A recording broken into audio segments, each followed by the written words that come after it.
මගේ සොඳුරු සිත් සතර නිබඳ වැපිරු අස්වැන්න අපට පැවරු ගුරුතුමනි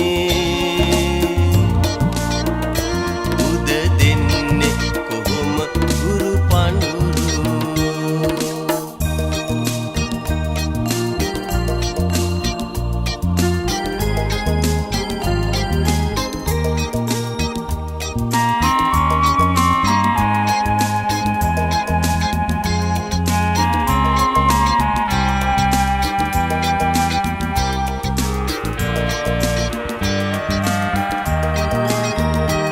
සමසිතින් අපට සැලකූ මෙත් සිතින් අගුණ ඉවසූ මග නොමග හොඳින් පැවසූ ගුරුතුමනි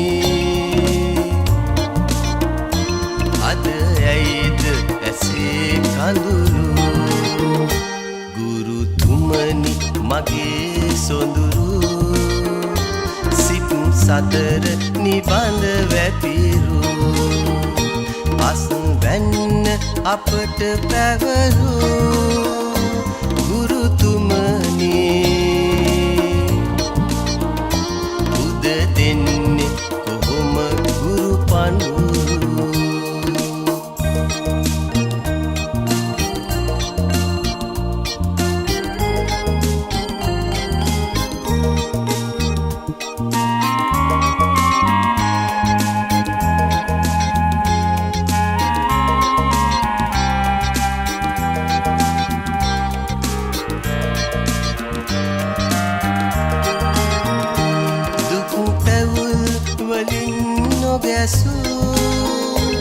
මල්වලට සුවඳ තැවරු ජීවිතය අපේ පිබිදු ගුරුතුමනි අද ඇයිද ඇසේ කඳුළු ගුරුතුමනි මගේ සොඳුරු සිත් සතර නිබඳ වැපිරු අස්වැන්න අපට පැවරු ගුරුතුමනි උද දෙන්නේ කොහොම ගුරු පඬුරු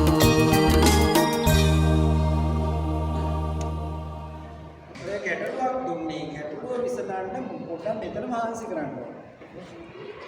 එක තැනකින් පටන් අරගෙන පෑන්තු දෝසවන්නේ නැතිව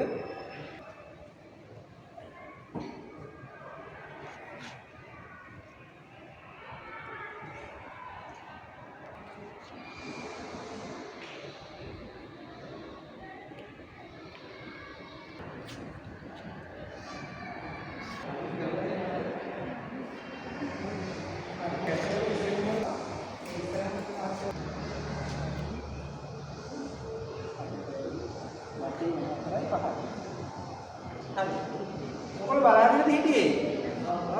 ආයෙත් පොඩ්ඩක් වෙනස් එක 3යි 4යි. ක්‍රියා කරා. හරිද? මං කිව්වේ පහක් තියෙනවානේ. 1යි 2යි 3යි 4යි 5යි. රේඛා 5යි. රේඛා 4යි. රේඛා 5යි. එතකොට මේ මහත්ය ගත්ත විසඳුම හරියද?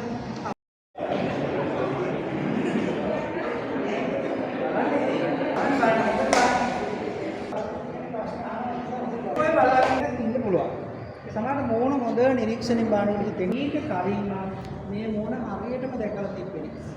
මාතු පිටින් කරන අපේ දැකලා තිබෙනවා. බලාගෙන ඉන්නවා යකෝ අපේ කුසි ගන්න. ඒක අදින් දෙන්නේ. මේ ස්ටර්ස් යෝමිනි නිරීක්ෂණය කරා වෙන්න පුළුවන් නේ. හරි. වාග්යම කියන්නේ මේකම තියාගෙන මම යනවා ක්‍රියාකාරකම. ක්‍රියාකාරකම මෙන්න මෙහෙම අල්ලගන්න. මේ ක්‍රියාකාරකම කරන්නේ S පියාගෙන මම S පියා ගන්නකොම S පියා ගන්න ඕනි. දැන් බලා ගන්න. වජිර මහත්තයාගේ අත මම නැවුවොත් මට ලකුණයි. මගේ අත වජිර මහත්තයා නැවුවොත් එයාට ලකුණයි. තේරුණාද? තම තමන්ගේ ලකුණ නැතුව හිටියොත් නවන්න ඕනේ. වජිර මහත්තයාගේ අත මම නැවුවොත් මට ලකුණයි. මගේ අත වජිර මහත්තයා නැවුවොත් එයාට ලකුණයි. තේරුණාද? තම තමන්ගේ ලකුණු මනසෙන් හිතින් ගණන් හදා ගන්න. මම තෝරනවා අවසාන මම අපුඩියක් ගැහුවම නවත්තන්න ඕනි. මම තෝරනවා මේ කණ්ඩායම් අතුරින් වැඩියම ලකුණු ගන්න කණ්ඩායම තෝරනවා. S පියා ගන්න. පටන් ගන්න.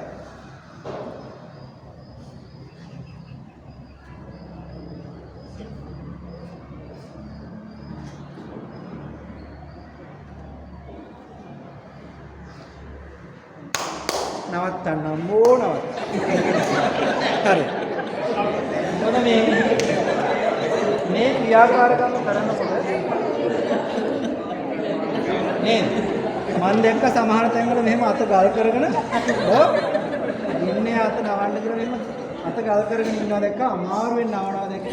ඇයි අක බත් ටිකක් ගන්න හරි අපිට ඉන්න බැරි නේද? හරි. අපි එතනින් පටන් ගන්නකො. කීයද ලකුණු? ලකුණු ඔය දෙන්නගේ එකතුව. කණ්ඩායමේ ලකුණු කියන්නේ දෙන්නගේ එකතුවනේ. ලකුණු 1යි. අහගන්න ලකුණු 1යි කීයද? 12යි දෙන්නගේ එකතුව. කීයද? 13යි 4යි බිංදුවයි කීයද? 8යි. ෂුවර් 8 වැඩි නැද්ද? දෙන්නගේම 8යි 4යි 8යි කීයද? 1යි මහත්තයලයි කීයද? තුන්නේ බිංදුවයි හරි 6යි කීයද? බිංදුවයි කීයද? 5යි 14යි. ඔව්. හරි. කීයද? 8යි. 4 දෙක. 4 දෙක. කීයද? 4යි. කීයද? 6යි. 11යි. ඔය දෙන්නද? 6යි. කීයද? 16යි. 16යි නේ. මට ඉන්න ඉගත්තේ. කීයද? 7යි. ගැඩිම ලකුණු මොකද? කීයද? 10යි. කීයද? 7යි. 3යි. 5යි. වාග්ය. කීයද? 3යි. 2යි. එහෙනම් තමයි මේ 16ක් ගත්ත දෙන්නේ කියනවා මෙතන මම හිතුවා 16ක් වැඩි ඇති කියලා. මොකද අපි ඇස් අරගෙන හිටියේ. අපි තමයි නිරීක්ෂණයෙන් හිටියේ. එතන තිබුණා, මෙතන තිබ්බා, එතනක් තිබුණා. ඒක 16ක් ගත්තනේ මම 16 වැඩියෙන් ගන්නවා නේ. 14ක් තිබ්බලා. 16 නේද වැඩි. ඊට වඩා කවුරුත් ගත්තා නෑ. හරි. 16 ගත්ත දෙන්නගෙන් මම අහන්න කැමතියි. දැන් ලකුණු බිංදුව ගත්ත අයත් හිටියනේ. එක ගත්ත අයත් හිටියා.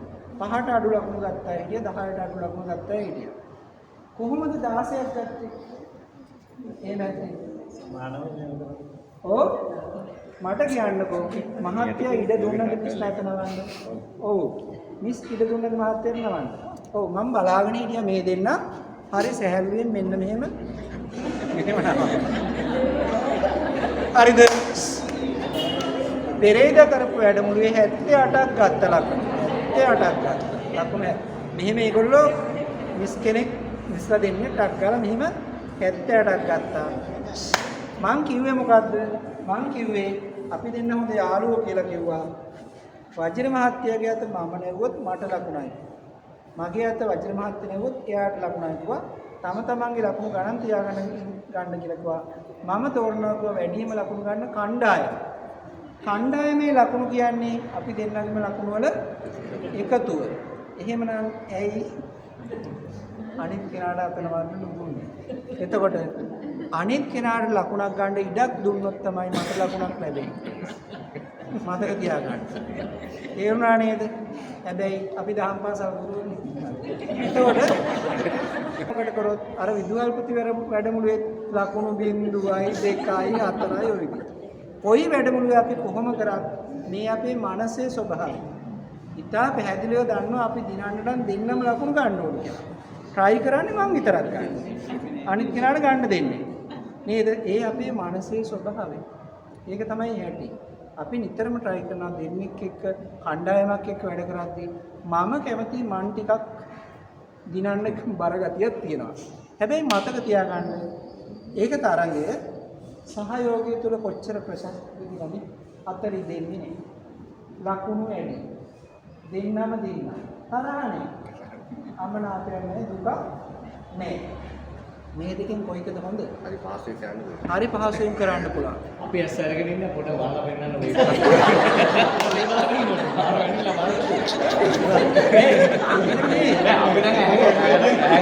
මේ අදාතේ මොකක්ද 70 ගානක් කරන්නේ? තඩක් කරපිටේ බලන්න ඕන. හරිද? දැන් හිතලා බලන්න මම මේ එන්න ඕනි තැන කොතනද දන්නවද? හරිද? මතක තියාගන්න අපි දෙදෙනෙකුට වැඩි පිරිසකට කියනවා කණ්ඩායමක් කියලා. ගෙදර ඉන්නේ දෙන්නේ ස්වාමිපුරුෂයා සහ බිරිඳ. දරුවොත් එක්ක ගත්තොත් කණ්ඩායමක්. දහම් පාසලක ඉන්න ටීම් එකක්. රටක ඉන්න ටීම් එකක්. කණ්ඩායමක් හැටියට ජයග්‍රහණයක් ලබන්න ඕනි නම් තියෙන්නේ සහයෝගයම තමයි. ඒක තමයි සංකල්පය. තරඟය කියන එක තුළ තරඟයේ අවශ්‍ය තැන් තියෙනවා. හැබැයි ටීම් වර්ක් එකක් කරනකොට අපි තරඟ කරන්න ගත්තොත් මොකද වෙන්නේ? අමනාපේ වැඩිලා, දුක වැඩිලා, පරාජය වුරුම වෙනවා. එහෙම වෙනවා. හැබැයි මතක තියාගන්න මම ඕගොල්ලන් අරගෙන යනවා ඈත සමාජෙට. මීට අවුරුදු 60 70කට ඉපිට සමාජෙට ගිහින් බලන්න. මහා විශාල ගෙවල් තිබුණේ අසමාන. මිනිස්සුන්ගේ ගෙවල් හරි සමානයි. නේද? මැටි ගහලා පොල්ලතු ගෙවල් තිබුණේ. හරි සරලයි ජීවනෝපායය. ඒ මැටි ගෙදරක් පොල්ලතු වහලා කෙවිලන්න ඕනේ වුණාම මිනිස්සු කලින් කුලී කරුවන් හෙව්වේ නෑ. අර වහලේ උඩට නැගලා හුවක් තිබ්බහම මිනිස්සු ආවට මිනිස්සු ටික ආවා උදව් කරන්න. ගෙදර පොල්ලතු ටික තියෙනවා නම් අරගෙන ආවා. වැය ටික ලණු ටික අරන් ආවා. පැය දෙක තුනක් යනකොට වහලේ හෙවිලා ඉවර කරා. ගෙදර ආයේ ඒගොල්ලන්ට සංග්‍රහයක් කරා. හේන කෙටුවෙත් එහෙම. කුඹුරේ වැඩ කරෙත් එහෙම. මේ මෑත ඉතිහාසයේ අපි දරබල්ලා ගන්නකොට මතක තියාගන්න ගෙවල් ගානකට එකයි පොරවක් තිබ්බේ. අපේ ගෙදර දරපලන්න වුණාම එහා ගෙදරින් පොරව ඉල්ලගෙන ආවා. අපේ සමාජයේ අපි තනිව අපිට අවශ්‍ය දේවල් ටික ගේ ඇතුළට ගොඩ කරගෙන අපි තනි ජීවිත ගත කරන් try කරනවා. මේක තුළ ප්‍රශස්ත බව නැහැ කියන හදන්නේ. කණ්ඩායම එකතු වුණාම තමයි ගැටලු අඩුයි. ප්‍රශස්ත බව වැඩි. මට මතකයි අපේ ඉස්කෝලේ අපේ පන්ති හිටියා කෙල්ල 11යි කොල්ල 11යි. 15ක් කැම්පස් ගියා පළවෙනි සැරේ. ඉතුරු ටිකත් බාහිර උපාධි කරා. ඉතින් අපි කට්ටිය එකට එකතු වෙලා වැඩ කරා. ප්‍රශ්න පත්‍ර සාකච්ඡා කරා. මේ ඇත්තමයි කියන්නේ. මේ ළඟදී කියනකොට මගේ සහයෝගිකයෙක් හිටියා එතන. අපි එහෙම සහයෝගීව දෙන්න. විශ්වවිද්‍යාලෙත් අපි එහෙමයි. උප්පිදානවා කියලා අපි කට්ටිය එකට එකතු වෙලා පාඩම් කරා. ඕගොල්ලෝ අද ඕගොල්ලන්ගේ පන්ති කාමරේට ඇසෙවමන් සමානලාට ළමයි තව ළමයෙකුට පොතක් දෙන්නේ නැහැ. පොතක් දෙන්නේ නැහැ. සමහර පාසල් වල එහෙම නොගිය දවසට නෝට් එක දෙන්න ඉදිරිපත් නොවන ළමයි ඉන්නවා. අංගගෙන වැඩ කරන්නේ. ඇයි ඒ? ඒ අපි දහම් පාසලේ අරමුණ මොකක්ද? දහම් පාසලෙන් අපි බලන්නේ දරුවන් තුල අපි මේ කියන එක ගොඩනගන්න. සහයෝගය ගොඩනගන්න. හැබැයි අද වෙනකොට තරඟ ගොඩනගලා නැද්ද? තරඟය තුල හිම්බත් වෙලා නැද්ද? රණ්ඩු වෙන්නේ නැද්ද? අපි විවෘතව හිතන්න ඕන ගොඩක් දේවල් දිහා. ඒතර අපි දෙන්න ඕනි දරුවාට සංකල්පෙ මොකද්ද? පුතේ සමගියෙන් ඉඳපල්ලා සහයෝගීව කට්ටියත් එක්ක දිනපල්ලා. ඒක හොඳ නැද්ද? ඔව් තරඟ කරන්න ඕනේ. හැබැයි සහයෝගී තමයි කට්ටියක් එක්ක වැඩ කරන් තියෙන හොඳම දේ. ඒ තුල ගැටලු අඩුයි. සහනය සංවිධාව වැඩි. නම් බොහොම ස්තුති වාඩි වෙන්න.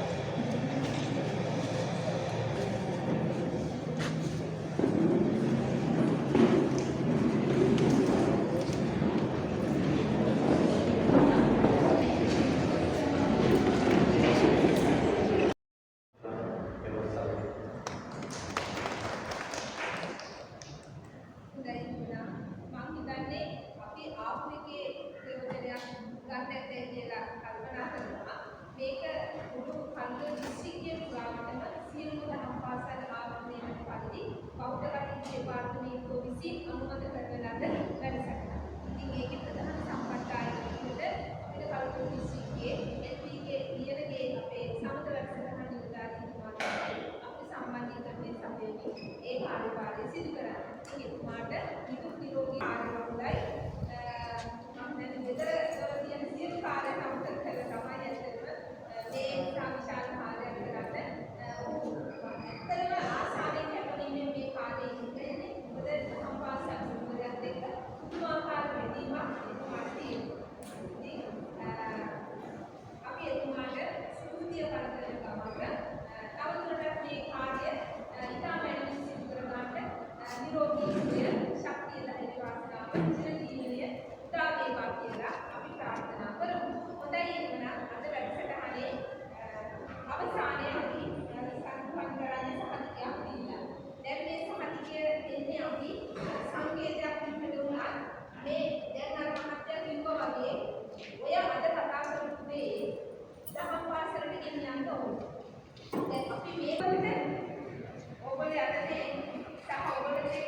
මේ වැඩසටහනේ ප්‍රධාන සම්බන්ධයෙන් කලතර දිස්ත්‍රික්කයේ අප වෙනුවෙන් මේ කටයුත්තේ නිරතලා ඉන්න සම්බන්ධ නිලධාරීතුමා පීකේ නියෝජනයතුමා ආරාධනා කරනවා.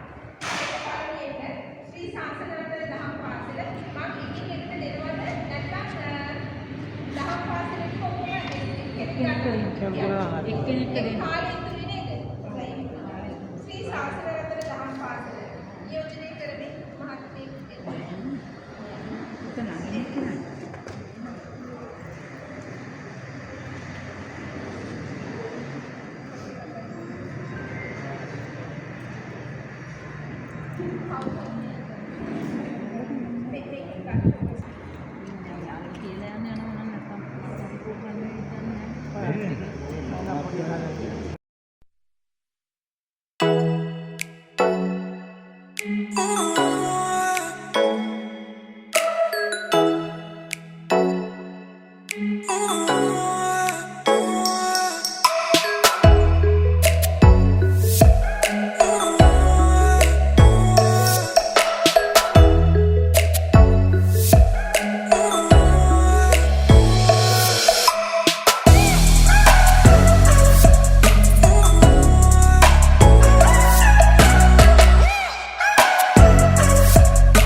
Thank you.